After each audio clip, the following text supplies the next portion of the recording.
Ibu mertuaku yang seorang CEO sombong, membentakku di depan seluruh karyawannya. Dia berkata, "Wanita bodoh tak berguna. Posisimu itu pantasnya jadi OB di kantor ini." Aku menahan malu dan menjawab, "Iya Bu, terima kasih." Lalu aku pulang tepat jam 4 sore untuk pertama kalinya.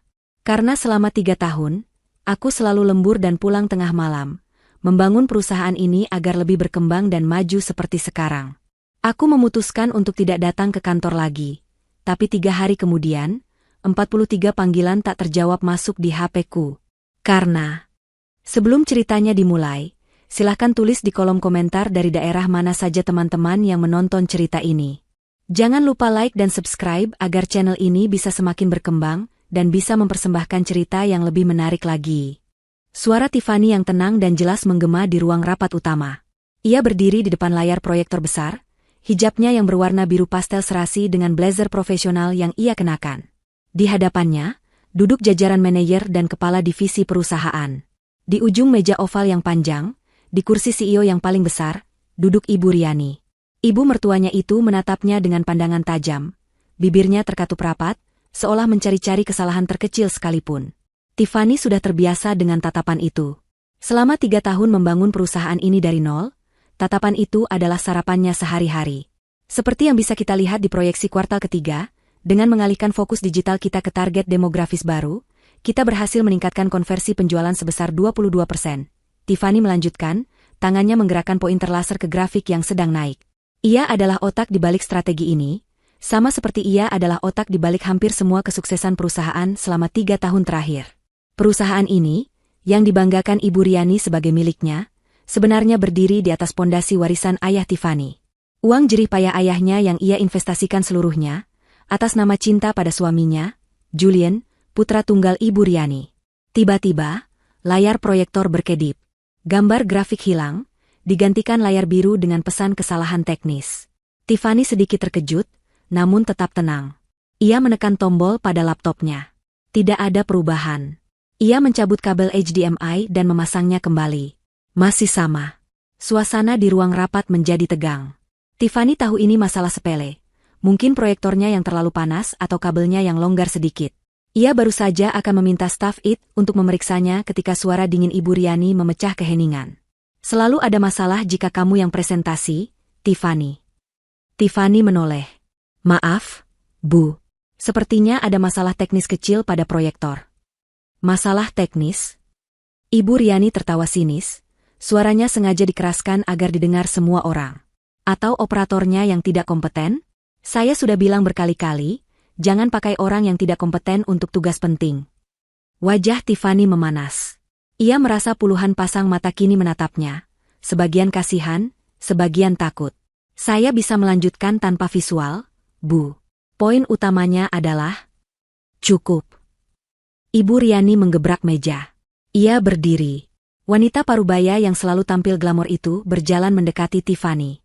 Ia menatap menantunya itu dari atas ke bawah dengan tatapan menghina. Presentasi berantakan. Data tidak bisa ditampilkan. Kamu membuang-buang waktu semua orang di sini. Kamu tahu apa masalahmu? Kamu tidak pantas berada di ruangan ini. Tiffany menahan napas. Ini lebih buruk dari biasanya. Ibu Riani mencondongkan tubuhnya ke depan, jarinya menunjuk lurus ke wajah Tiffany. Wanita bodoh tak berguna, teriaknya. Suaranya melengking tinggi, memenuhi setiap sudut ruangan. Posisimu itu pantasnya jadi OB di kantor ini. Tukang bersih-bersih. Bukan sok sibuk mengatur strategi. Hening. Total hening. Bahkan suara pendingin ruangan seolah ikut mati. Para manajer menundukkan kepala, tidak ada yang berani menatap. Mereka semua tahu siapa Tiffany. Mereka tahu Tiffany adalah orang yang bekerja hingga tengah malam setiap hari. Mereka tahu Tiffany yang merancang sistem, Tiffany yang menegosiasikan kontrak besar, Tiffany yang membangun perusahaan ini sementara Ibu Riani hanya datang untuk rapat dan memotong pita. Tapi mereka juga tahu siapa Ibu Riani. Dan mereka lebih memilih menyelamatkan pekerjaan mereka. Air mata menggenang di pelupuk mata Tiffany, tapi ia menolak untuk membiarkannya jatuh. Rasa malu yang membakar menjalar dari pipinya hingga ke ujung kaki. 3 tahun pengabdian. 3 tahun lembur tanpa bayaran. 3 tahun menelan hinaan diam-diam demi menjaga keutuhan rumah tangganya, demi menghormati Julian yang ia cintai. Semuanya hancur lebur dalam satu teriakan di depan umum. Batasnya sudah terlewati. Sesuatu di dalam dirinya retak, lalu patah. Selesai. Ia menarik napas panjang, mencoba menstabilkan suaranya. Ia menatap lurus ke mata Ibu Riani yang masih menyala marah. Dengan suara yang datar, nyaris berbisik namun terdengar jelas di ruangan yang senyap itu, Tiffany berkata, "Iya, Bu. Terima kasih." Ia berbalik, tidak lagi mempedulikan laptop atau materi presentasinya. Ia berjalan ke mejanya yang berada di ruangan terbuka bersama karyawan lain. Semua mata mengikutinya. Ia mengambil tas tangannya. Ia melihat jam di dinding. Tepat pukul 4 sore. Untuk pertama kalinya dalam 3 tahun, ia akan pulang tepat waktu. Ia tidak pernah pulang sebelum jam 10 malam. Seringkali ia baru sampai di rumah lewat tengah malam, ketika Julian sudah tertidur. Ia berjalan melewati lobi, melewati resepsionis yang menatapnya kaget. Ia keluar dari gedung kantor yang megah itu. Gedung yang dibelinya dengan uang warisan ayahnya. Ia masuk ke mobilnya dan duduk terdiam selama beberapa menit. Air mata yang ia tahan akhirnya mengalir deras. Bukan air mata kesedihan. Itu adalah air mata kelegaan. Kelegaan karena beban yang ia pikul sendirian, akhirnya ia lepaskan. Perjalanan pulang terasa berbeda. Ia melihat matahari sore, sesuatu yang sudah lama tidak ia nikmati. Ia sampai di rumahnya yang asri, rumah yang ia beli bersama Julian. Suaminya adalah pria yang baik. Julian memiliki perusahaan teknologinya sendiri yang sedang berkembang. Julian tidak pernah tahu sedetail apa perlakuan ibunya di kantor. Tiffany selalu menutupinya. Ia tidak ingin Julian terpecah antara memilih istri atau ibunya. Ia selalu berkata pada Julian, "Ibu cuma sedang stres, Mas. Biasa." Tapi hari ini berbeda. Tiffany masuk ke rumah. Julian ternyata sudah pulang. Ia sedang duduk di sofa ruang tamu, membaca tablet kerjanya. Mendengar pintu terbuka, Julian mendongak. Keningnya langsung berkerut dalam. "Tiffany, sayang, kamu sudah pulang? Ini baru jam, ya ampun, kamu kenapa?" Julian langsung berdiri dan menghampirinya. Ia melihat mata Tiffany yang sembab dan merah. Ia melihat kerapuhan di wajah istrinya yang biasanya selalu tegar. "Lin, ada apa? Apa yang terjadi di kantor? Apa ibu?" Tiffany tidak sanggup berkata-kata. Ia hanya menyerahkan dirinya ke dalam pelukan suaminya, dan tangisnya pecah di sana. Ia menceritakan semuanya. Setiap kata hinaan. Teriakan Ibu Riani. Tatapan para karyawan. Keputusannya untuk pulang. Julian mendengarkan dalam diam. Pelukannya semakin erat. Tiffany bisa merasakan otot-otot di lengan dan punggung suaminya mengeras. Itu bukan pelukan kasihan. Itu adalah pelukan kemarahan yang tertahan. Setelah Tiffany selesai berbicara dan tangisnya mereda, Julian melepaskan pelukannya pelan. Ia menangkup wajah istrinya.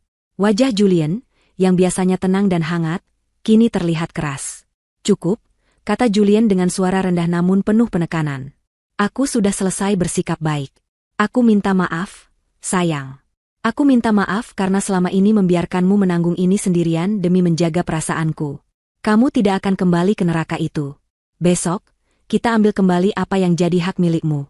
Setiap sen warisan ayahmu, setiap tetes keringatmu." Julian memeluk Tiffany kembali. "Aku di belakangmu. Sepenuhnya." Hari pertama Tiffany tidak masuk kerja terasa aneh sekaligus membebaskan. Ia bangun pagi seperti biasa, melaksanakan sholat subuh, namun kali ini ia tidak terburu-buru mengenakan pakaian kerja. Ia mematikan ponsel kantornya dan memasukkannya ke dalam laci. Ponsel pribadinya tetap menyala. Pagi itu, ia dan Julian sarapan dengan tenang. Setelah Julian berangkat ke kantornya, Tiffany tidak sendirian.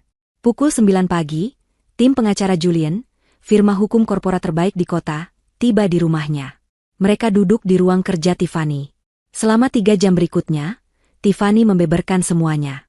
Ia bukan wanita bodoh seperti yang diteriakkan Ibu Riani. Ia adalah wanita yang sangat teliti. Ia menyerahkan salinan bukti transfer bank 3 tahun lalu, menunjukkan aliran dana masif dari rekening warisannya ke rekening perusahaan yang baru didirikan. Ia menunjukkan salinan email, proposal bisnis, rancangan sistem, dan strategi pemasaran yang semuanya ia buat. Ia memiliki catatan terperinci tentang jam kerjanya. Pengacara utama, seorang pria parubaya bernama Pak Darmawan, mendengarkan dengan saksama, sesekali mengangguk. "Ini lebih dari cukup, Bu Tiffany," kata Pak Darmawan. "Perjanjian awal tidak menyebutkan ini sebagai pinjaman, melainkan investasi penyertaan modal. Secara teknis, Ibu Riani hanya memegang saham minoritas. Ibu adalah pemilik mayoritas yang sah atas perusahaan itu. Fakta bahwa ibu tidak terdaftar secara resmi di akta adalah kelalaian administratif yang bisa diperdebatkan, tapi aliran dana tidak bisa berbohong. Sementara itu, di gedung perusahaan, Ibu Riani duduk di ruangannya. Ia menganggap ketidakhadiran Tiffany hanyalah drama seorang menantu yang sedang merajuk. Biar saja, katanya pada sekretarisnya.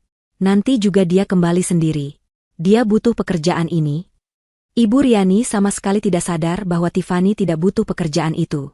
Perusahaan itulah yang membutuhkan Tiffany. Kenyataan mulai menggigit pada hari kedua. Pagi itu, seluruh sistem manajemen hubungan pelanggan atau CRM lumpuh. Sistem itu dirancang khusus oleh Tiffany untuk mengelola data ribuan klien. Tepat di hari pertama setiap bulan, sistem itu akan meminta autentikasi keamanan 2 langkah yang kuncinya hanya dikirimkan ke email pribadi Tiffany sebagai administrator utama. Tanpa autentikasi itu, tim penjualan tidak bisa mengakses data, tidak bisa melacak prospek, tidak bisa mengirimkan penawaran. Kepala Divisi Penjualan, Pak Rahmat, mengetuk pintu ruangan Ibu Riani dengan panik. Maaf, Bu. Sistem CRM kita mati total. Kami tidak bisa bekerja. Ibu Riani mengerutkan kening. Mati bagaimana? Panggil IT. Sudah, Bu. Tim IT bilang mereka tidak bisa membobolnya. Sistemnya meminta kunci autentikasi yang hanya dimiliki Bu Tiffany. Kami sudah mencoba menelepon beliau, tapi ponsel kantornya tidak aktif. Bersamaan dengan itu, telepon di meja Ibu Riani berdering. Itu adalah Pak Mario, klien terbesar mereka, penyumbang hampir 30% pendapatan perusahaan. Ibu Riani mengangkatnya dengan senyum palsu. Halo, Pak Mario, apa kabar? Suara di seberang sana jauh dari ramah. Riani, di mana laporan progres vital yang dijanjikan Tiffany hari ini? Saya membutuhkannya untuk rapat dewan saya siang ini.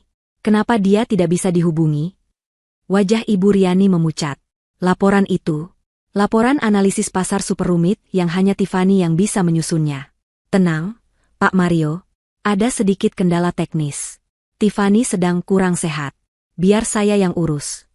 Saya tidak mau kamu yang urus, Riani. Saya mau Tiffany.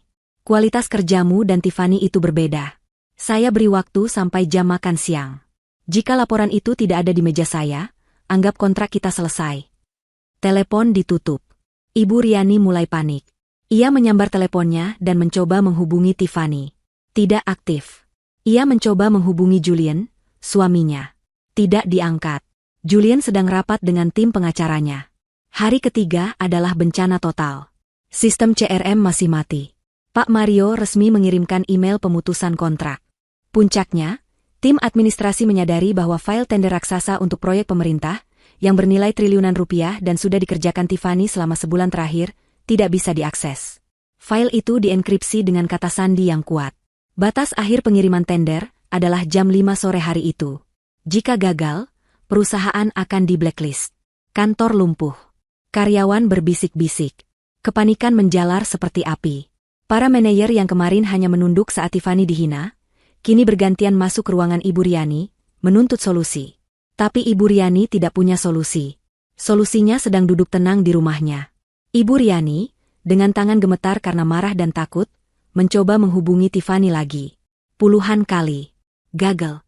Akhirnya, ia menelepon putranya, Julian, dengan amarah yang meledak-ledak. Kali ini, Julian mengangkatnya. Julian, di mana istrimu itu? Suruh dia kembali ke kantor sekarang juga. Teriak Ibu Riani ke telepon. Terdengar jeda sejenak. Lalu suara Julian terdengar, dingin dan datar. Selamat sore, Ibu. Jangan bersopan santun denganku. Perusahaan hancur. Istrimu menyabotase perusahaan. Dia mengunci sistem, dia membawa kabur data klien. Suruh dia kembali atau Ibu akan menuntutnya. Menuntut? Suara Julian terdengar sedikit geli, namun tetap dingin. Menuntut Tiffany atas tuduhan apa? Menyabotase propertinya sendiri? Sepertinya Ibu lupa. Perusahaan itu berdiri pakai uang Tiffany, bukan uang Ibu. Ibu Riani terdiam. Tiffany tidak akan kembali bekerja untuk Ibu, lanjut Julian.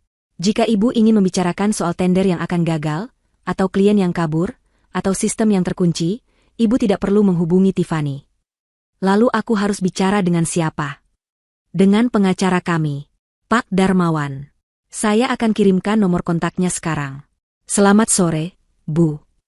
Julian menutup telepon. Ibu Riani menatap ponsel di tangannya dengan tidak percaya. Putranya sendiri berbalik melawannya.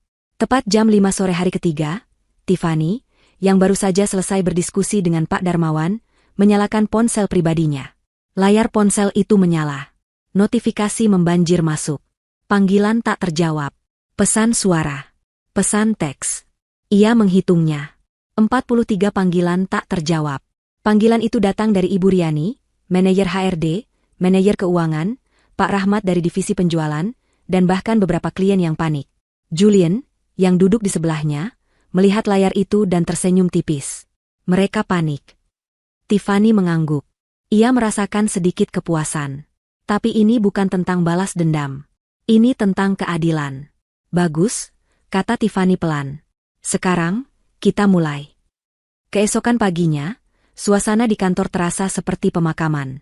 Tender besar bernilai triliunan itu resmi hangus. Pengumuman pemutusan kontrak sepihak dari Pak Mario telah tersebar ke seluruh divisi. Karyawan yang tersisa bekerja tanpa gairah, hanya saling berbisik, menunggu kapan kapal ini akan benar-benar tenggelam. Ibu Riani tidak tidur semalaman. Wajahnya pucat di balik riasan tebal yang ia paksakan.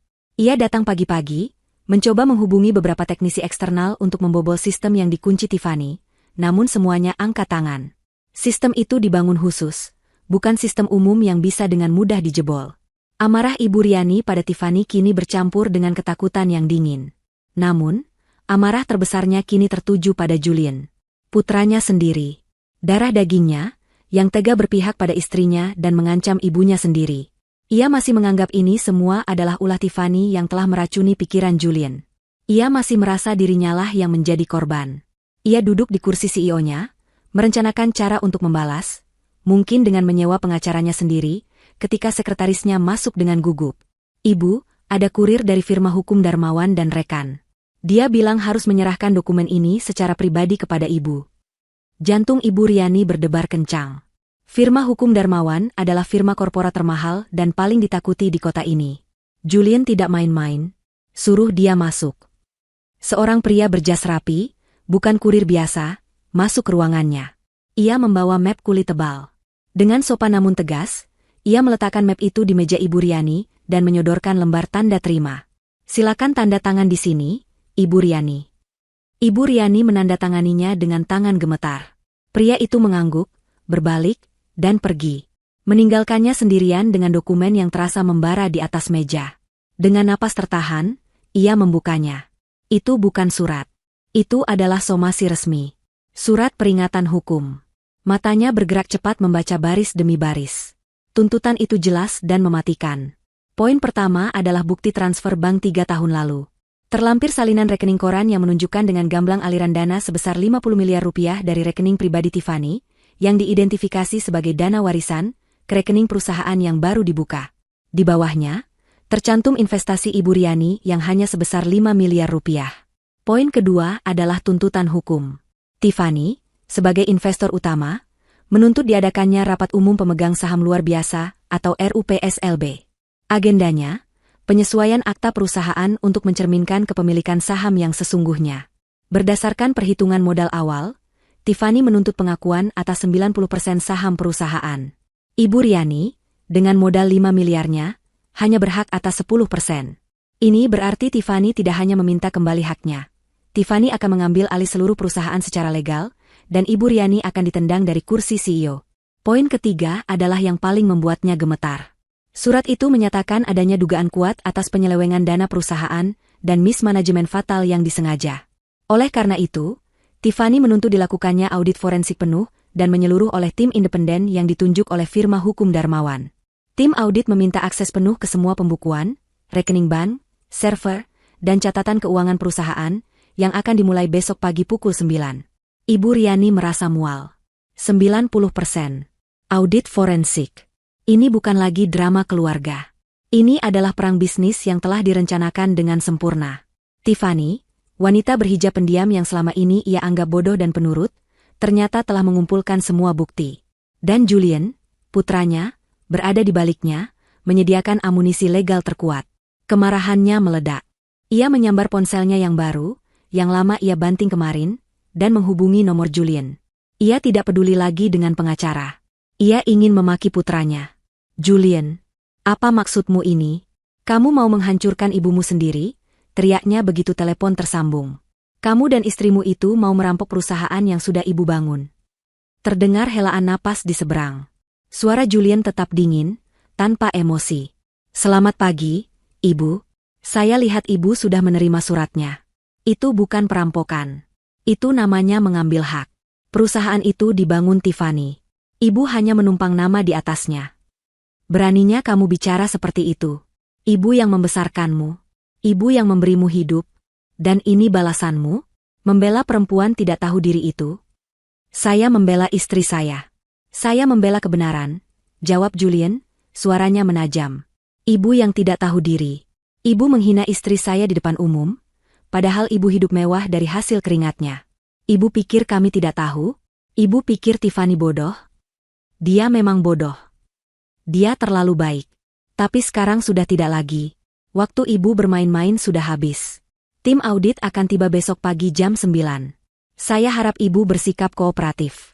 Pastikan semua staf keuangan ibu hadir dan semua dokumen siap. Aku tidak akan mengizinkannya. Aku akan panggil pengacara. Aku akan panggil keamanan. Ini perusahaanku. Silakan saja, balas Julian tenang. Jika ibu menghalangi tim audit yang bekerja atas nama investor mayoritas, pengacara kami akan langsung mendaftarkan gugatan pidana atas ibu sore harinya. Tuduhannya, penggelapan dan penipuan. Ibu bisa memilih, kehilangan jabatan, atau kehilangan jabatan sekaligus masuk penjara. Pikirkan baik-baik, Bu. Klik. Telepon ditutup. Ibu Riani menatap ponselnya dengan nanar. Penjara. Julian mengancamnya dengan penjara. Ia memutar kursinya menghadap jendela kaca besar di ruangannya, memandangi kota di bawah. Tiba-tiba, kemewahan ruangannya terasa mencekik. Lukisan mahal di dinding, meja kayu jati impor, vas kristal, semua itu ia beli menggunakan uang apa? Audit forensik. Kepanikan yang sesungguhnya mulai menjalari tulang punggungnya. Ada hal-hal yang ia lakukan yang ia kira tidak akan pernah diketahui siapapun. Ada transaksi, ada pinjaman, ada pengeluaran pribadi yang ia sembunyikan dengan rapi di dalam laporan keuangan. Ia selalu menyuruh bagian keuangan untuk mengatur angkanya. Ia yakin Tiffany tidak akan pernah mengerti laporan serumit itu. Tapi tim audit independen, mereka akan menemukannya dalam hitungan jam. Ia gemetar. Ia tidak boleh membiarkan mereka masuk. Ia tidak boleh membiarkan rahasianya terbongkar. Ia segera menekan tombol intercom, menghubungkannya dengan kepala Departemen Keuangan. Pak Budi, datang ke ruangan saya sekarang. Bawa semua buku besar tahun ini dan tahun lalu. Kita harus membersihkan beberapa hal. Cepat. Tapi dia tahu. Jauh di lubuk hatinya, dia tahu. Sudah terlambat. Pukul 9 pagi tepat keesokan harinya, lobi perusahaan yang lengang kedatangan tamu. Pak Darmawan, pengacara Tiffany, masuk memimpin rombongan. Di belakangnya bukan hanya satu atau dua orang, melainkan tim yang terdiri dari 5 auditor profesional berwajah serius, masing-masing membawa koper kerja mereka. Ibu Riani sudah menunggu di lobi, berusaha memasang wajah berani, didampingi oleh Pak Budi, kepala keuangannya yang tampak pucat dan berkeringat dingin. Selamat pagi, Ibu Riani, sapa Pak Darmawan dengan nada formal. Seperti yang telah disampaikan, kami hadir untuk memulai proses audit forensik atas nama klien kami, Ibu Tiffany, investor mayoritas perusahaan ini. Ibu Riani mencoba gertakan terakhirnya. Saya tidak akan mengizinkan ini. Ini perusahaan saya.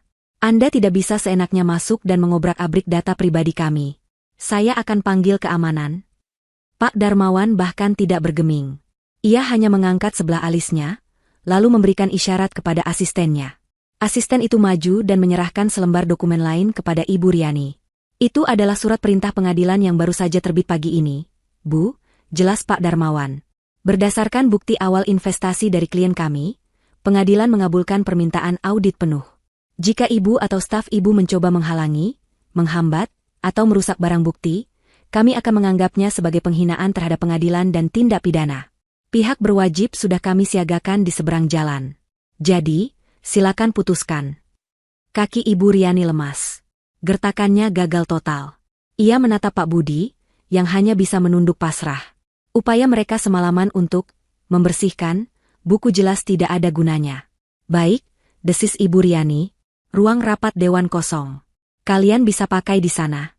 Pak Budi akan membantu kalian. Terima kasih atas kerjasamanya, kata Pak Darmawan. Tim saya akan mulai bekerja. Kami meminta akses penuh ke ruang server, seluruh komputer di Departemen Keuangan, dan semua buku besar fisik serta rekening koran bank selama 3 tahun terakhir. Tim audit itu bergerak cepat dan efisien. Mereka menyebar seperti tim operasi khusus. 2 orang langsung menuju ruang server, 2 orang lagi mengambil alih ruang arsip keuangan, dan 1 auditor utama mulai mewawancarai Pak Budi di ruang terpisah. Ibu Riani hanya bisa kembali ke ruangannya. Pintunya terbuka, mengawasi dengan frustrasi dan ketakutan yang semakin menjadi. Audit berjalan sepanjang hari. Para karyawan di lantai itu hanya bisa bekerja dalam diam, mendengar suara mesin fotokopi dan printer yang bekerja tanpa henti dari ruang rapat dewan. Menjelang pukul 4 sore, Pak Darmawan meminta pertemuan dengan Ibu Riani. Wajah pengacara itu kini terlihat jauh lebih serius. Tiffany dan Julien juga hadir. Mereka baru saja tiba dan menunggu di ruang terpisah. Ibu Riani, Pak Darmawan memulai tanpa basa-basi. Kami baru memeriksa permukaan, dan apa yang kami temukan sangat mengejutkan. Ia meletakkan beberapa lembar kertas di atas meja. Ini adalah temuan awal. Pertama, kami menemukan penyelewengan dana perusahaan untuk kepentingan pribadi dalam jumlah yang sangat besar. Ratusan juta rupiah setiap tahunnya. Ia merinci. Tagihan kartu kredit pribadi Ibu Riani, untuk belanja tas bermerek di Paris, perhiasan, dan biaya perawatan kecantikan. Semuanya dibayarkan oleh perusahaan di bawah pos, biaya representasi direksi. Pembelian sebuah mobil sport mewah atas nama perusahaan, yang ternyata hanya digunakan untuk keperluan pribadi Ibu Riani. Padahal perusahaan sudah menyediakan mobil dinas yang wajar. Renovasi rumah pribadinya yang dibiayai dengan dana, renovasi kantor. Ini saja sudah cukup untuk tuntutan penggelapan dana, Bu, kata Pak Darmawan. Ibu Riani mencoba membela diri. Itu semua fasilitas untuk CEO. Itu wajar. Tidak ada yang wajar jika tidak disetujui oleh pemegang saham mayoritas, yang dalam hal ini adalah klien kami, potong Pak Darmawan. Tapi, Ibu Riani, itu bukan temuan terburuk kami. Pengacara itu berhenti sejenak. Tatapannya mengunci Ibu Riani. Temuan terburuknya adalah ini. Ia meletakkan dokumen perjanjian bank. Tim kami menemukan adanya pinjaman perbankan dalam jumlah masif. 50 miliar rupiah. Pinjaman itu Ibu ajukan 3 bulan lalu atas nama perusahaan. Jantung Ibu Riani serasa berhenti berdetak. Yang menarik, lanjut Pak Darmawan, jaminan atas pinjaman itu adalah gedung kantor ini. Gedung yang dibeli lunas oleh Ibu Tiffany 3 tahun lalu. Ibu menggadaikan aset milik investor utama tanpa persetujuannya. Itu untuk modal kerja. Untuk ekspansi. Elak Ibu Riani, suaranya gemetar. Bukan, kata Pak Darmawan dingin. Tim kami sudah melacak aliran dananya. 50 miliar itu tidak pernah masuk rekening operasional perusahaan. Dana itu langsung Ibu transfer ke rekening sekuritas pribadi atas nama Ibu. Semuanya terbongkar. Ibu memakai uang pinjaman perusahaan untuk bermain saham pribadi. Dan berdasarkan laporan rekening sekuritas Ibu kehilangan hampir semuanya. 90% dari dana itu hangus. Benar, Ibu Riani?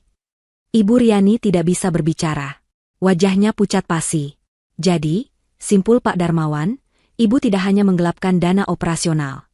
Ibu telah menggadaikan aset utama perusahaan secara ilegal, dan menghilangkan uangnya.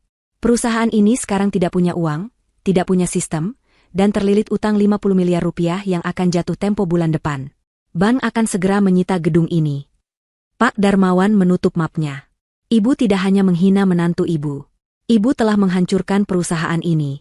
Ibu telah melakukan penipuan perbankan dan penggelapan dalam jabatan.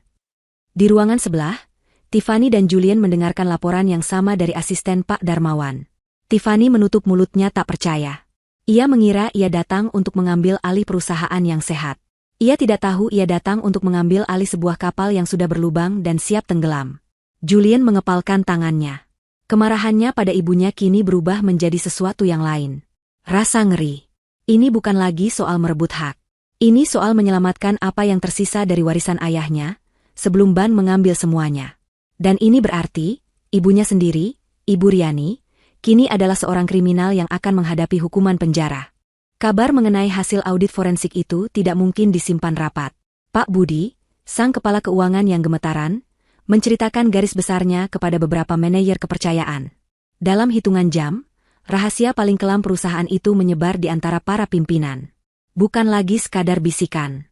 Ini adalah fakta yang menghancurkan. Ibu Riani, CEO yang mereka takuti, ternyata adalah seorang penjudi gagal yang telah mengorbankan perusahaan dan masa depan ratusan karyawannya untuk menutupi kerugian pribadinya. 50 miliar rupiah. Jumlah yang begitu besar hingga sulit dibayangkan. Gedung kantor yang mereka tempati ternyata sudah menjadi jaminan utang yang mustahil terbayar. Bagi 3 orang manajer kunci, Pak Rahmat, kepala penjualan, Ibu Sinta, kepala operasional, dan Dito, kepala IT, berita ini adalah titik balik terakhir. Mereka adalah 3 pilar yang selama ini menjalankan roda perusahaan sehari-hari, bekerja langsung di bawah arahan strategis Tiffany. Mereka menghormati Tiffany bukan hanya sebagai atasan, tapi sebagai arsitek yang membangun segalanya. Mereka telah menyaksikan dengan mata kepala sendiri bagaimana Tiffany dihina sebagai OB di ruang rapat. Hati mereka muak saat itu, tapi mereka diam karena takut. Kini, rasa takut itu hilang. Berganti dengan amarah dan rasa jijik pada Ibu Riani. Mereka sadar, Ibu Riani bukan hanya sombong dan kejam. Dia tidak kompeten, ceroboh, dan seorang kriminal. Dia telah menipu mereka semua. Dia menghina sang arsitek, sementara dia sendiri yang sibuk membakar fondasi bangunannya. Malam itu, setelah jam kantor yang terasa surreal, ketiganya bertemu di sebuah kafe kecil yang sepi, jauh dari pusat kota. Wajah mereka tegang. Pak Rahmat yang pertama membuka suara. Kita semua sudah dengar beritanya. Ini bukan lagi soal gaji telat. Ini soal perusahaan yang akan meledak. Bank akan menyita gedung ini bulan depan. Kita semua akan berakhir di jalanan. Ibu Sinta mengadu kopinya yang sudah dingin. Yang lebih buruk, kita bekerja untuk seorang penipu. Saya malu pernah menundukkan kepala saat Bu Tiffany dihina olehnya. Padahal Bu Tiffany yang memberi kita pekerjaan, yang membangun sistem tempat kita bekerja. Dito, yang paling muda di antara mereka, mengangguk tegas. Sistem IT yang Bu Tiffany bangun itu canggih. Tapi sekarang datanya percuma, tidak ada yang bisa mengakses. Tapi bukan itu intinya. Intinya, saya tidak sudi bekerja 1 hari lagi untuk Ibu Riani. Saya lebih baik mengundurkan diri sekarang juga.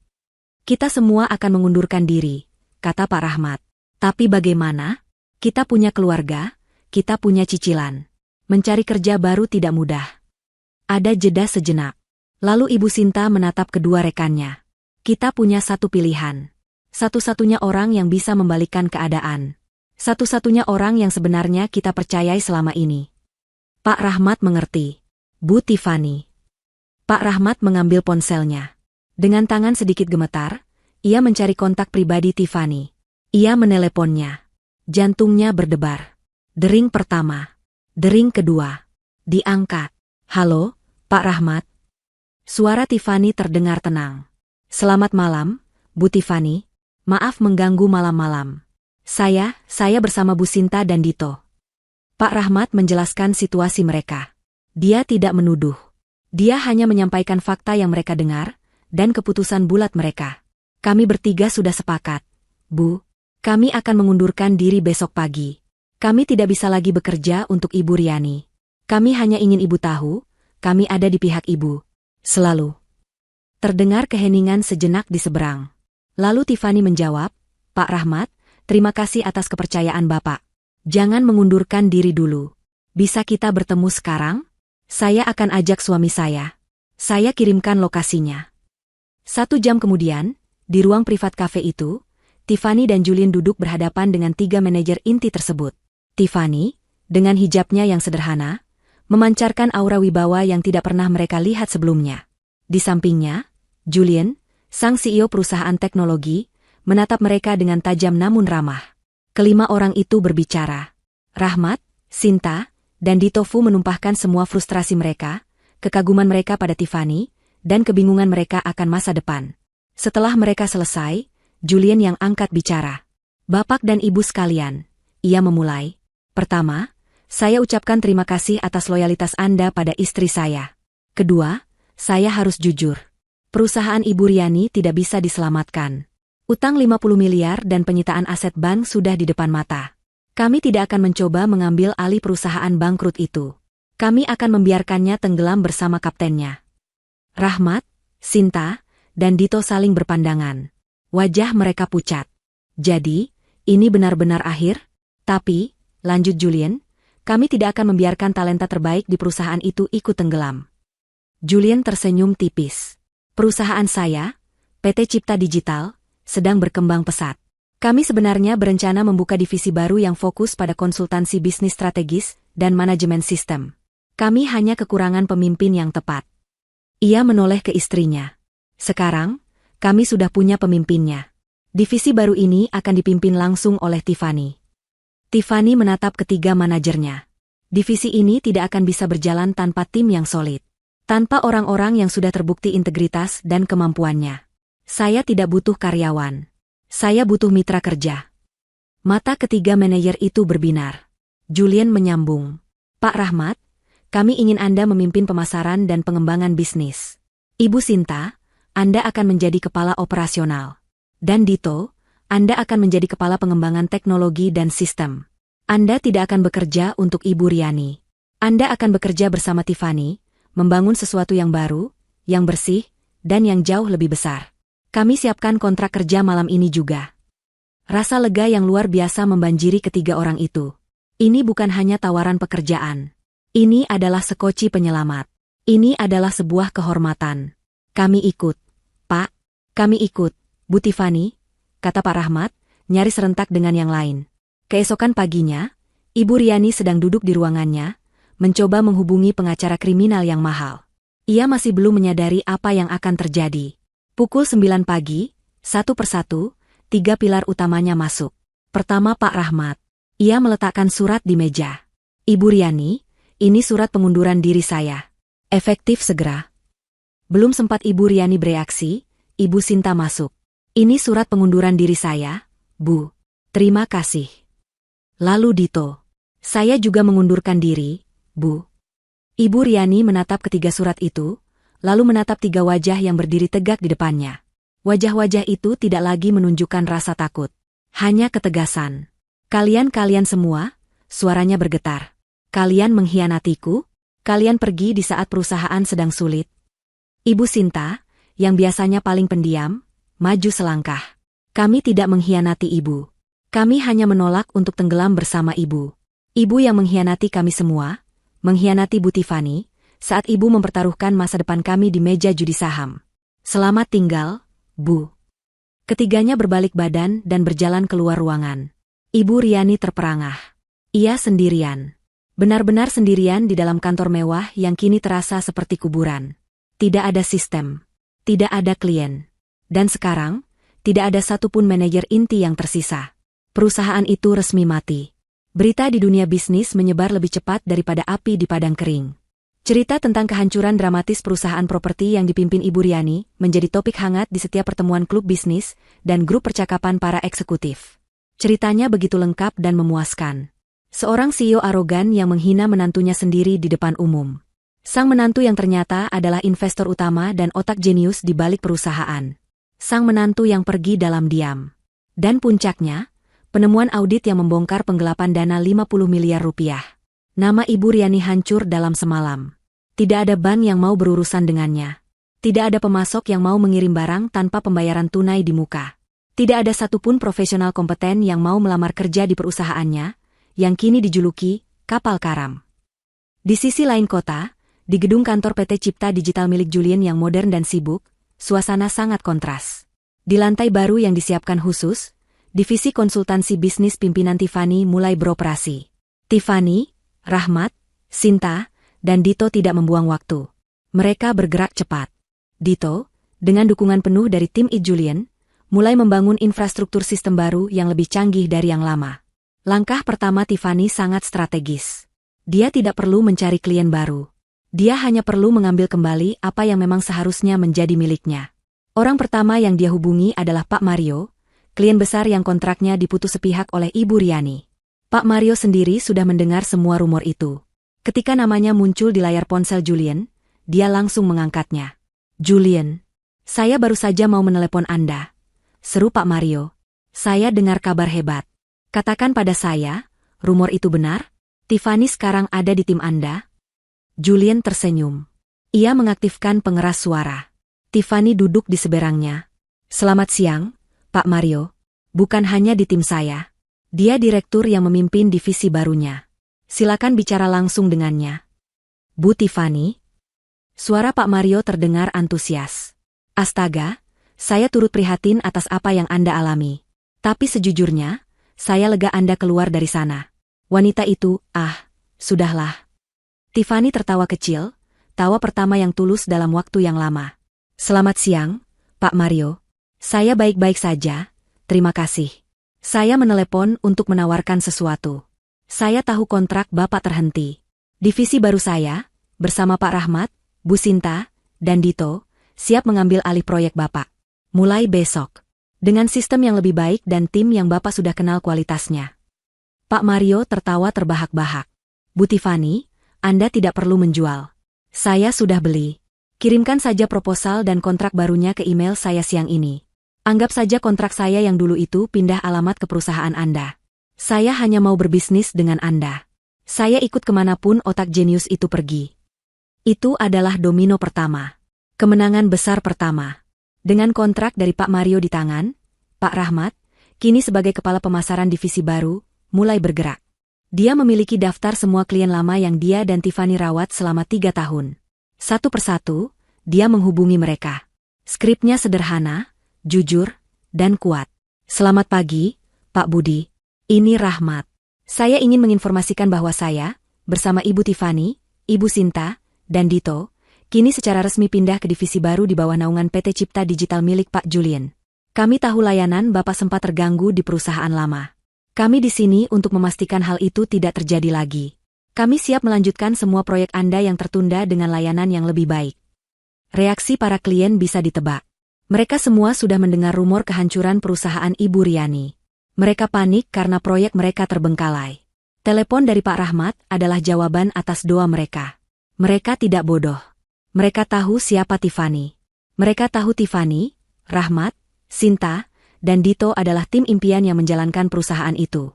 Dalam waktu 1 minggu, 80% dari seluruh portofolio klien perusahaan Ibu Riani telah secara resmi memindahkan kontrak mereka ke divisi baru Tiffany. Terjadi migrasi klien besar-besaran. Tiffany kini benar-benar berada di elemennya. Di ruang rapat barunya, ia memimpin rapat strategi. Ia tidak lagi duduk diam menahan hinaan. Ia berdiri di depan timnya, hijabnya yang rapi memancarkan aura kepemimpinan. Ia memberikan arahan, timnya mendengarkan, mencatat, dan melaksanakannya dengan antusias. Julien seringkali hanya duduk di belakang ruangan, memperhatikan istrinya bersinar, dengan senyum bangga di wajahnya. Sementara itu, di gedung kantor Ibu Riani, suasana semakin mencekam. Telepon sudah berhenti berdering. Email sudah berhenti masuk. Satu-satunya surat yang datang adalah surat tagihan. Staf junior yang tersisa, yang gajinya sudah tidak dibayar selama sebulan, mulai mengemasi barang mereka satu persatu dan pergi tanpa pamit. Pak Budi, sang kepala keuangan, telah menghilang tanpa jejak, takut terseret dalam kasus pidana yang akan menjerat Ibu Riani. Pukulan terakhir datang di akhir bulan. Sebuah amplop coklat tebal dari bank, diantar oleh kurir resmi. Isinya bukan lagi peringatan. Itu adalah surat pemberitahuan tunggakan pembayaran pinjaman pokok sebesar 50 miliar rupiah. Di bawahnya, tertulis dengan jelas, pemberitahuan penyitaan aset jaminan. Bank secara resmi akan mengambil alih gedung kantor itu. Pelelangan umum akan dilaksanakan dalam 30 hari ke depan. Ibu Riani duduk sendirian di kursi CEO-nya yang mahal. Ia kini tidak hanya kehilangan tim, kehilangan klien, dan kehilangan reputasi. Ia telah kehilangan segalanya. Perusahaannya kini hanyalah cangkang kosong yang terlilit utang, di dalam gedung yang sebentar lagi akan dirampas paksa. Dia menatap surat sita itu, tangannya gemetar. Dia benar-benar bangkrut dan sendirian. Keheningan di kantor Ibu Riani terasa menakutkan. Gedung yang dulunya sibuk itu kini kosong melompong. Hanya tersisa dirinya dan beberapa staf administrasi level bawah yang masih bertahan, berharap sisa gaji mereka terbayar. Surat sita dari bank tergeletak di mejanya, sebuah bom waktu yang menghitung mundur 30 hari. Dalam sekejap, Ibu Riani telah kehilangan segalanya. Perusahaan, status, klien, dan yang paling menyakitkan, putranya sendiri. Ia kini terpojok, bangkrut, dan sendirian. Namun, seorang Ibu Riani tidak akan jatuh tanpa perlawanan. Jika ia tidak bisa menang dalam bisnis, jika ia tidak bisa menang secara hukum, yang jelas ia akan kalah telak. masih ada satu medan perang terakhir yang bisa ia gunakan. Satu-satunya senjata yang masih ia miliki, yaitu statusnya sebagai seorang ibu. Dalam keputusasaannya, ia tidak lagi melihat logika. Ia hanya melihat satu jalan, menghancurkan reputasi Julian dan Tiffany. Jika ia harus tenggelam, ia akan menyeret mereka berdua bersamanya. Ia akan memainkan peran yang paling ia kuasai di depan lingkaran sosialitanya, peran korban. Rencananya dimulai sore itu juga. Ia menelepon kontak lamanya di sebuah stasiun televisi gosip, seorang produser acara infotainment yang haus akan cerita dramatis. "Rina," katanya di telepon, suaranya sudah diatur agar terdengar parau dan penuh air mata. "Ini aku, Riani. Aku butuh bantuanmu. Aku sedang dizalimi, Rina, oleh anakku sendiri." 1 jam kemudian, sebuah tim liputan lengkap dengan kamera sudah berada di lobi kantornya yang kosong. Ibu Riani telah bersiap. Ia tidak memakai blazer CEO-nya yang mahal. Ia mengenakan blus sederhana yang sedikit kusam. Riasan wajahnya sengaja dibuat tipis, dengan sedikit noda maskara di bawah matanya, seolah ia baru saja menangis berjam-jam. Wawancara itu dilakukan di ruang kerjanya, dengan latar belakang kursi-kursi kosong yang ditinggalkan para karyawannya. Itu adalah set panggung yang sempurna. "Ibu Riani, kami semua kaget mendengar apa yang terjadi." Sang reporter memulai dengan nada simpatik palsu. "Bisa ibu ceritakan, apa yang sebenarnya menimpa ibu?" Ibu Riani menarik napas, lalu air matanya langsung mengalir. Saya tidak tahu harus mulai dari mana," isaknya. "Saya membangun perusahaan ini dengan darah dan air mata. Sendirian. Sejak suami saya meninggal, saya bekerja siang malam demi putra saya satu-satunya, Julian."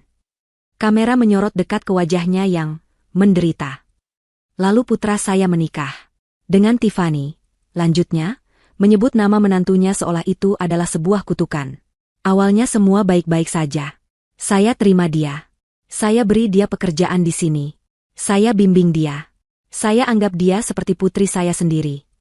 Tapi," lanjutnya, suaranya bergetar hebat, "entah apa yang dia lakukan pada putra saya. Pelan-pelan, Julian berubah. Dia menjauh dari saya. Lalu, mereka berkonspirasi di belakang saya. Tiffany, yang saya percaya, ternyata diam-diam menghasut Julian untuk merebut perusahaan saya." Reporter itu terbelalak, pura-pura kaget. "Merebut, Bu? Maksud ibu?" "Ya, mereka memfitnah saya. Mereka bilang saya menggelapkan uang, padahal itu semua bohong. Mereka membajak semua karyawan saya. Mereka mengambil semua klien saya." Ibu Riani menangis histeris. "Dan sekarang lihat. Mereka mengusir saya dari perusahaan saya sendiri. Saya diusir, Rina. Anak kandung saya sendiri, Julian, mengusir ibunya." Cerita itu meledak di media. Besok paginya, wajah Ibu Riani yang menangis ada di setiap program gosip pagi. Judul-judul bombastis bermunculan di portal berita online. Kisah pilu seorang ibu CEO, diusir anak kandung dan menantu dari perusahaannya sendiri. Julian, pengusaha sukses, tega rampas harta ibu kandung demi istri. Narasi, anak durhaka, jauh lebih menjual daripada berita bisnis yang rumit. Masyarakat langsung bersimpati. Telepon Julian dan Tiffany tak henti-hentinya berdering. Bukan dari klien, tapi dari rekan-rekan bisnis, kerabat jauh, dan bahkan teman-teman lama. Serangan itu berdampak langsung pada perusahaan Julian. Beberapa klien konservatif di PT Cipta Digital mulai mempertanyakan etika Julian. "Pak Julian, saya lihat berita, apa benar Anda memperlakukan ibu Anda seperti itu?" tanya salah satu investornya via telepon. "Kami tidak nyaman berbisnis dengan orang yang tidak menghormati orang tuanya." Tiffany pun tak luput. Di lingkungan sosialnya, orang-orang mulai berbisik di belakangnya. "Lihat, itu Tiffany. Wanita berhijab tapi hatinya jahat. Pasti dia pakai guna-guna sampai suaminya lupa sama ibunya." Puncaknya, untuk memberikan bobot legal pada dramanya, Ibu Riani, melalui pengacara murah yang ia sewa dengan sisa uangnya, melayangkan gugatan ke pengadilan. Gugatannya bukan soal perusahaan, karena ia tahu ia akan kalah. Ia menuntut Julian atas penelantaran orang tua, dan menuntut Tiffany atas perampasan aset keluarga. Itu adalah langkah putus asa yang brilian secara strategis. Gugatan itu membuat ceritanya di media terlihat sah. Di kantor mereka yang baru, Julian meninju dinding ruang rapatnya. Amarahnya memuncak. "Dia memfitnah kita. Dia memfitnahmu, Tiffany. Dia menyebutmu perampok di televisi nasional." "Tiffany, yang sedari tadi diam membaca artikel-artikel berita di tabletnya, menatap suaminya dengan tenang. Matanya merah, tapi tatapannya tajam. "Mas, Ibu Riani sedang bermain drama. Kalau kita balas dengan drama, kita kalah. Dia lebih jago." "Lalu kita harus diam saja?" seru Julian. "Reputasiku hancur. Perusahaanku kena dampaknya." "Kita tidak akan diam," kata Tiffany. Ia berdiri dan menghampiri suaminya. "Kita akan melawannya. Tapi kita tidak akan melawan dengan drama. Kita akan melawan dengan satu hal yang paling dia takuti." Julian menatapnya. "Kita akan melawan dengan kebenaran." Tiffany mengambil ponselnya dan menelepon Pak Darmawan, pengacara mereka. "Pak Darmawan, selamat siang. Saya mau kita adakan konferensi pers besok. Undang semua media, bisnis, hukum, dan ya undang juga media gosip yang mewawancarai Ibu Riani. Sudah waktunya kita menunjukkan pada semua orang, siapa sebenarnya korban di sini."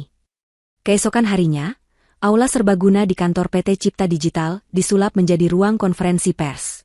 Puluhan wartawan dari berbagai media telah berkumpul. Suasananya tegang. Para wartawan gosip di barisan depan sudah menyiapkan pertanyaan-pertanyaan tajam seputar anak durhaka. Sementara wartawan bisnis dan hukum terlihat lebih skeptis, menunggu apa yang akan disampaikan pihak Julian. Tepat pukul 11 siang, Tiffany, Julian, dan Pak Darmawan memasuki ruangan. Lampu kilat kamera langsung meledak, menyilaukan mata. Tiffany, dengan hijab abu-abu yang elegan, berjalan tenang. Julian terlihat tegang, rahangnya mengeras. Pak Darmawan membawa sebuah map tebal. Mereka duduk di meja panjang.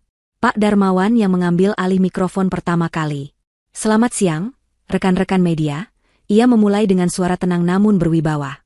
"Kami mengadakan konferensi pers ini untuk meluruskan berita simpang siur yang merugikan klien kami, Bapak Julian dan Ibu Tiffany. Kami di sini bukan untuk membicarakan drama keluarga. Kami di sini untuk memaparkan fakta hukum dan fakta finansial." Ia memberi isyarat, dan layar proyektor besar di belakang mereka menyala. Dokumen pertama yang muncul adalah bukti transfer bank 3 tahun lalu. "Fakta pertama," kata Pak Darmawan. "Perusahaan yang dipermasalahkan, PT Megah Sentosa, didirikan dengan modal awal 55 miliar rupiah. Seperti yang Anda lihat di layar, 50 miliar rupiah, atau lebih dari 90% modal, berasal dari rekening pribadi Ibu Tiffany. Ini adalah dana warisan sah almarhum ayah beliau. 5 miliar sisanya berasal dari Ibu Riani. Jadi, mari kita luruskan, Ibu Tiffany bukan karyawan. Beliau adalah investor mayoritas dan pemilik sah perusahaan tersebut." Para wartawan mulai terhenyak. Mereka sibuk mencatat dan mengambil gambar layar. Ini adalah fakta yang tidak pernah disebutkan Ibu Riani. "Fakta kedua," lanjut Pak Darmawan, mengganti slide. "Layar kini menunjukkan rangkuman hasil audit forensik. Klien kami dituduh merampok perusahaan. Faktanya adalah sebaliknya. Klien kami sedang berusaha menyelamatkan aset mereka dari perusahaan yang telah dirusak secara sistematis oleh manajemen sebelumnya, yaitu Ibu Riani." Pak Darmawan mulai merinci temuan audit. Ia menunjukkan bukti pengeluaran pribadi Ibu Riani menggunakan dana perusahaan. Tagihan belanja tas mewah di Eropa, cicilan mobil sport, biaya renovasi rumah. Para wartawan gosip mulai terlihat gelisah. "Tapi itu bukan yang terburuk," kata Pak Darmawan. Suasana hening. Slide berganti. Menunjukkan dokumen perjanjian pinjaman bank. 3 bulan lalu, Ibu Riani, secara diam-diam dan tanpa persetujuan pemegang saham mayoritas Ibu Tiffany, telah mengambil pinjaman bank atas nama perusahaan sebesar 50 miliar rupiah. Jaminannya, gedung kantor, aset yang dibeli lunas oleh Ibu Tiffany. Terdengar pekikan tertahan dari barisan wartawan. Kemana uang 50 miliar itu? Apakah untuk ekspansi perusahaan, seperti yang seharusnya? Pak Darmawan menggeleng. Tidak. Uang itu ditransfer ke rekening sekuritas pribadi Ibu Riani. Dan seperti yang bisa Anda lihat dari laporan ini, dana itu hangus. Hilang 90% di pasar saham. Ibu Riani mempertaruhkan aset perusahaan untuk menutupi kerugian judi sahamnya. Ruangan itu meledak dalam bisikan. Fakta ini terlalu mengejutkan. Jadi, simpul Pak Darmawan, perusahaan itu bangkrut bukan karena klien saya pergi. Perusahaan itu bangkrut karena utang 50 miliar yang diciptakan Ibu Riani, yang kini tidak bisa ia bayar. Bank telah mengeluarkan surat sita resmi. Pak Darmawan mundur. Giliran Julian maju ke mikrofon. Wajahnya menahan emosi. "Saya tahu apa yang kalian pikirkan," kata Julian, suaranya berat. Saya dituduh sebagai anak durhaka. Saya cinta ibu saya. Tidak ada anak di dunia ini yang ingin berada di posisi saya. Ia berhenti sejenak, menelan ludah. Tapi ibu saya, Ibu Riani, datang kepada kami. Dia tidak meminta maaf. Dia meminta saya dan istri saya untuk menutupi utang 50 miliarnya. Dia ingin kami membayar kesalahannya agar dia bisa terus hidup mewah. Ketika kami menolak untuk terlibat dalam tindak kriminal itu, dia pergi ke media dan memfitnah kami.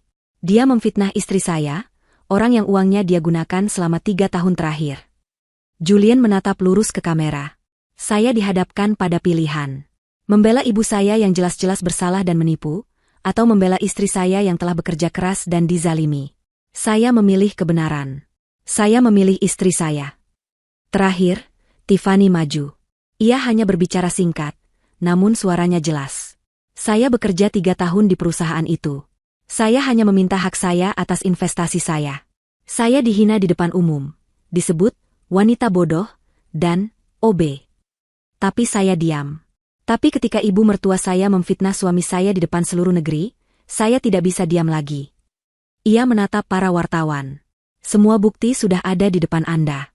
Silakan dinilai sendiri, siapa korban sebenarnya, dan siapa pelaku kejahatan yang sebenarnya. Konferensi pers itu selesai. Beritanya berbalik 180 derajat. Sore itu juga, semua portal berita menurunkan berita lama. Judul barunya jauh lebih ganas, terbongkar. Bukan dirampok, Ibu Riani terlilit utang judi saham 50 miliar. Fakta audit, Ibu Riani gadaikan aset menantu, uang hangus. Julian Tiffany bukan pelaku, tapi korban penipuan. Drama, anak durhaka, seketika lenyap, digantikan oleh fakta, CEO penipu. Reputasi Ibu Riani hancur lebur, tidak tersisa. Gugatan, penelantaran orang tua, yang ia ajukan langsung ditolak mentah-mentah oleh pengadilan, karena dianggap tidak memiliki dasar hukum dan diajukan dengan niat buruk. Karma tidak berhenti di situ. Keesokan paginya, setelah konferensi pers yang menghebohkan itu, pihak Kejaksaan Negeri, yang melihat bukti-bukti audit yang dipaparkan ke publik, memutuskan untuk tidak tinggal diam. Kasus ini terlalu besar untuk diabaikan. Ibu Riani, yang sedang duduk termenung di rumah mewahnya yang sepi, rumah yang sebentar lagi juga akan disita karena ia gagal bayar cicilan, mendengar bel pintu berbunyi. Ia mengira itu wartawan lagi. Ia membuka pintu. Di depannya tidak berdiri reporter. Di depannya berdiri 2 orang pria berseragam, didampingi 2 orang berjas rapi yang menunjukkan lencana. "Selamat pagi," kata salah satu pria berjas. "Kami dari Kejaksaan. Apakah benar ini dengan Ibu Riani? Ibu kami panggil untuk hadir ke kantor kami sebagai saksi untuk dimintai keterangan atas dugaan tindak pidana penggelapan dana dalam jabatan dan penipuan perbankan." Ibu Riani merasa kakinya lemas. Ia bukan lagi korban yang teraniaya di TV. Ia kini resmi menjadi tersangka dalam penyelidikan kriminal. Proses hukum yang menanti Ibu Riani berjalan cepat dan brutal. Konferensi pers yang digelar Tiffany dan Julian tidak hanya membersihkan nama mereka di mata publik. Itu adalah paku terakhir di peti mati Ibu Riani. Dengan bukti audit forensik yang begitu telak, penipuan perbankan, penggelapan dana, pemalsuan jaminan, Ibu Riani tidak punya celah untuk membela diri. Kejaksaan menetapkannya sebagai tersangka utama. Menghadapi ancaman hukuman penjara puluhan tahun, pengacara Ibu Riani yang baru dan mahal, dibayar dengan sisa perhiasan yang berhasil ia sembunyikan, menyarankannya untuk mengambil satu-satunya jalan keluar, bekerja sama. Ibu Riani, yang kini benar-benar hancur dan kehabisan energi untuk bertarung, menyetujui kesepakatan pembelaan. Ia mengakui semua perbuatannya. Sebagai gantinya, ia lolos dari hukuman kurungan penjara, namun diganjar dengan hukuman percobaan yang sangat ketat selama 5 tahun. Tapi hukuman utamanya bukanlah dari pengadilan pidana. Hukuman utamanya datang dari pengadilan perdata dan perbankan. Ia divonis harus mengembalikan seluruh kerugian. 50 miliar rupiah kepada pihak bank, ditambah puluhan miliar lainnya kepada perusahaan atas dana yang ia gelapkan. Tentu saja ia tidak punya uang sepeser pun. Satu-satunya jalan adalah likuidasi total. Semua aset atas nama Ibu Riani, tanpa terkecuali, disita oleh kurator dan bank untuk dilelang. Rumah mewahnya, mobil sportnya yang ia banggakan, koleksi tas dan perhiasannya, bahkan perabotan di dalam rumahnya. Semuanya akan dijual paksa. Dan tentu saja, aset utama yang digadaikan, gedung kantor PT Megah Sentosa, adalah yang pertama kali dilelang oleh bank untuk menutupi pinjaman pokok. Hari pelelangan itu tiba. Sebuah aula besar di Hotel Bintang 5 disewa oleh balai lelang resmi.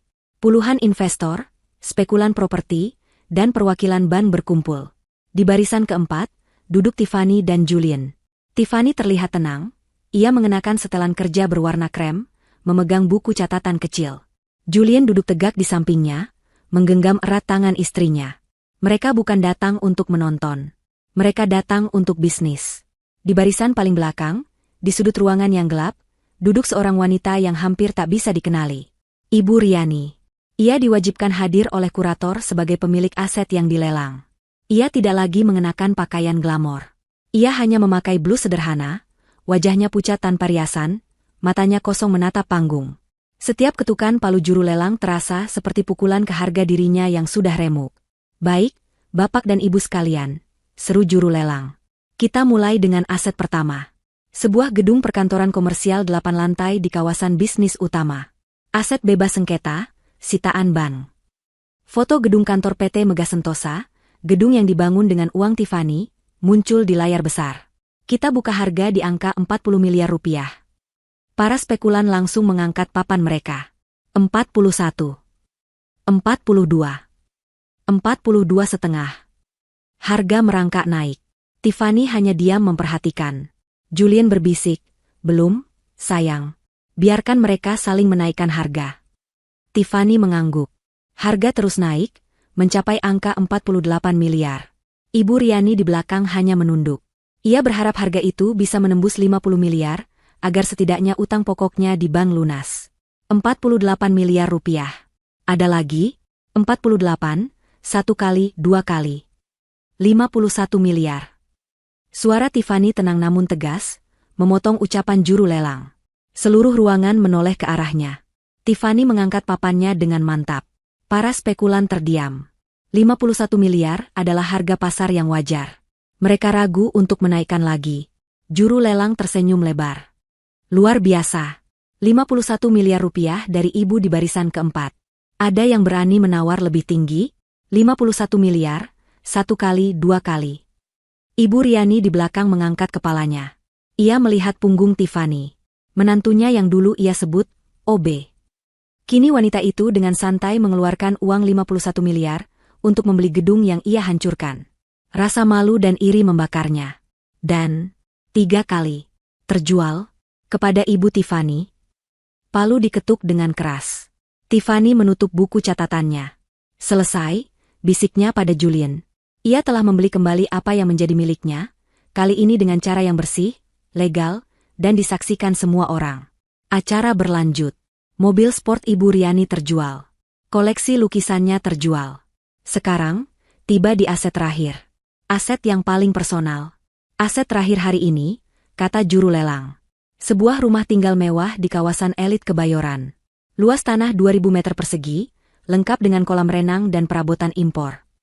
Foto rumah Ibu Riani, tempat ia biasa mengadakan pesta sosialita, tempat ia menghina Tiffany saat makan malam keluarga, muncul di layar. Ini adalah benteng terakhir kebanggaan Ibu Riani. Kita buka harga di 10 miliar rupiah. Penawaran berlangsung lebih lambat. Ini rumah tinggal, pasarnya lebih sempit. Harga naik pelan. 10,5. 11. 11,5. Di angka 12 miliar, penawaran berhenti. 12 miliar rupiah. 1 kali. 2 kali. Juru lelang bersiap mengetuk palu. Di barisan belakang, bahu Ibu Riani mulai bergetar. Ia terisak dalam diam. Ia kini sadar. Setelah palu itu diketuk, ia akan benar-benar menjadi gelandangan. Ia tidak punya tempat tinggal. Tidak punya apa-apa lagi. 12 miliar, 3. 15 miliar. Suara itu bukan suara Tiffany. Suara itu berat dan tegas. Julian yang mengangkat papannya. Seluruh ruangan kembali menoleh. Tiffany menatap suaminya, sedikit terkejut, namun ia kemudian tersenyum tipis dan mengangguk, seolah mengerti. Para penawar lain langsung mundur. Lompatan 3 miliar terlalu besar. Ibu Riani di belakang mendongak. Matanya yang basah air mata menatap tidak percaya ke arah putranya. Julian? Julian yang membelinya? Untuk apa? Untuk mengusirnya secara pribadi? Juru lelang tidak membuang waktu. 15 miliar rupiah. 1 kali. 2 kali. 3 kali. Terjual. Kepada Bapak Julien. Palu diketuk. Lelang selesai. Para peserta mulai bubar. Tiffany dan Julien berjalan ke depan untuk menandatangani dokumen. Ibu Riani tetap duduk di kursinya, membeku. Ia tidak tahu harus berbuat apa. Ia telah kehilangan segalanya, namun di detik terakhir, putranya membeli rumahnya. Apa artinya ini? Apakah ini belas kasihan? Ataukah ini bentuk penghinaan yang baru? Ketidakpastian ini terasa lebih menakutkan daripada kehilangan rumah itu sendiri. 1 tahun berlalu sejak hari pelelangan yang dramatis itu. Waktu telah mengubah segalanya. Gedung kantor 8 lantai yang dibeli Tiffany telah direnovasi total. Papan nama PT Megah Sentosa yang suram telah lama dicopot. Kini di atasnya terpampang logo baru yang elegan, Tiffany Khrekan, Konsultansi Strategis, sebuah divisi independen di bawah payung PT Cipta Digital. Kantor itu kini sibuk, modern, dan penuh energi positif. Tiffany, dengan gaya kepemimpinannya yang tenang namun tegas, telah membangun reputasi sebagai konsultan bisnis paling dicari di kota. Ia tidak hanya mengambil kembali klien lama, ia mendapatkan puluhan klien baru yang jauh lebih besar. Pak Mario menjadi mitra setia, dan kesuksesan proyek mereka menjadi studi kasus di banyak majalah bisnis. Pak Rahmat, Ibu Sinta, dan Dito, sebagai mitra kerja Tiffany, menikmati kesuksesan yang tidak pernah mereka bayangkan. Mereka dihormati, digaji sangat layak, dan yang terpenting, mereka bekerja di lingkungan yang sehat. Tiffany dan Julien kini dikenal sebagai pasangan emas di dunia bisnis. Mereka kuat, beretika, dan tak terpisahkan. Lalu, bagaimana dengan Ibu Riani? Ibu Riani masih tinggal di rumah mewah di Kebayoran. Rumah yang dibeli Julien di pelelangan itu. Dari luar, tidak ada yang berubah. Rumputnya masih terpotong rapi, kolam renangnya masih biru jernih. Tapi di dalam, segalanya berbeda. Saat Julien menandatangani akta jual beli rumah itu, ia tidak mendaftarkannya atas namanya. Ia mendaftarkannya 100% atas nama istrinya, Tiffany. Itu adalah hadiahnya untuk Tiffany. Sebuah simbol bahwa semua yang ia miliki, ia serahkan pada istrinya yang telah ia pilih. Karma Ibu Riani bukanlah kemiskinan di jalanan. Karmanya jauh lebih dalam dari itu. Dia diizinkan tinggal di rumah itu. Dia tidak diusir. Julien masih memberinya uang bulanan yang cukup untuk makan dan kebutuhan sehari-hari. Tapi hanya itu. Dia tidak punya kekuasaan. Dia tidak punya status. Dia tidak punya teman. Lingkaran sosialitanya telah mengucilkannya sejak skandal penipuannya terungkap. Mereka malu bergaul dengan seorang kriminal yang gagal. Dia kini hidup sebagai seorang numpang. Setiap hari ia bangun di kamar tidur yang bukan miliknya. Ia berjalan di lantai marmer yang dibayar oleh menantunya. Ia makan nasi yang dibeli dengan uang belas kasihan dari orang yang pernah ia sebut bodoh dan OB. Dia tidak punya mobil. Jika ia ingin pergi, ia harus memesan taksi online. Dia tidak punya kartu kredit. Dia tidak punya akses ke rekening bank manapun selain rekening tabungan yang diisi Julien setiap bulan. Dia adalah seorang tahanan di dalam istananya sendiri. Terisolasi dalam kemewahan yang bukan haknya. Baginya, yang terbiasa memerintah dan menghina, ketergantungan ini adalah siksaan psikologis yang jauh lebih berat daripada hukuman penjara. Sore itu, di akhir pekan, sebuah mobil memasuki halaman rumah. Julien dan Tiffany datang berkunjung. Ini adalah kunjungan rutin mereka sebulan sekali, untuk memastikan ibunya baik-baik saja. Mereka duduk di ruang tamu yang megah namun terasa dingin. Ibu Riani, kini terlihat jauh lebih tua, menyajikan teh untuk mereka. Tangannya sedikit gemetar. Tidak ada lagi tatapan arogan. Hanya ada tatapan kosong dan lelah. Setelah hening yang panjang, Ibu Riani akhirnya menatap Tiffany. Suaranya pelan dan parau. Ini adalah pertanyaan yang ia pendam selama 1 tahun. Kenapa? Tanyanya. Tiffany dan Julien saling berpandangan. Kenapa apanya? Bu, tanya Julien lembut. Kenapa kalian membeli rumah ini? Kenapa kalian masih memberiku uang? Kenapa tidak biarkan saja aku di jalanan? Bukankah itu yang pantas aku dapatkan? Julien hendak menjawab, tapi Tiffany memberi isyarat pelan. Tiffany yang akan menjawabnya. Tiffany menatap lurus ke mata wanita yang telah menghancurkan hidupnya, dan yang hidupnya kini ada di tangannya. Kami tidak melakukannya untuk ibu, kata Tiffany dengan suara tenang. Kami melakukannya untuk Julien. Karena seburuk apapun ibu tetaplah wanita yang melahirkannya. Julien tidak akan bisa hidup tenang membiarkan ibunya menjadi gelandangan. Tiffany berhenti sejenak, lalu melanjutkan. Dan kami melakukannya untuk diri kami sendiri. Terutama untuk saya. Untukmu. Ibu Riani tidak mengerti. Iya, kata Tiffany.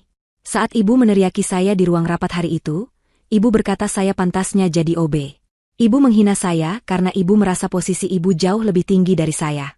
Ibu menikmati kekuasaan ibu dengan cara merendahkan orang lain. Tiffany mencondongkan tubuhnya sedikit. Hari ini, posisi kita berbalik. Saya bisa saja mengusir ibu. Saya bisa saja membiarkan ibu mengemis di jalan. Saya punya kekuasaan penuh untuk melakukan itu. Tapi saya tidak akan melakukannya. Karena saya, kata Tiffany, matanya menatap tajam namun tidak ada kebencian di sana, tidak akan pernah menjadi seperti ibu. Saya tidak akan pernah menggunakan kekuasaan saya untuk menghina atau menendang orang yang posisinya sudah jatuh. Itu bedanya saya dengan ibu. Ibu Riani tertegun. Kata-kata itu menamparnya lebih keras daripada teriakan apapun. Tiffany berdiri, merapikan hijabnya. Kami permisi dulu, Bu. Jaga diri ibu baik-baik. Julien berdiri, mencium pipi ibunya sekilas, lalu mengikuti istrinya keluar pintu. Ibu Riani tetap duduk membeku di sofa mewahnya. Ia sendirian lagi. Ia akhirnya mengerti karmanya. Dia tidak kehilangan hartanya. Dia kehilangan harga dirinya. Dia diampuni, tapi dia tidak akan pernah dimaafkan. Dia harus menghabiskan sisa hidupnya dalam kemewahan yang disediakan oleh Tiffany, sebagai pengingat abadi bahwa menantu yang ia sebut OB tak berguna, itu, ternyata memiliki martabat dan belas kasihan yang jauh lebih tinggi daripada yang pernah ia miliki.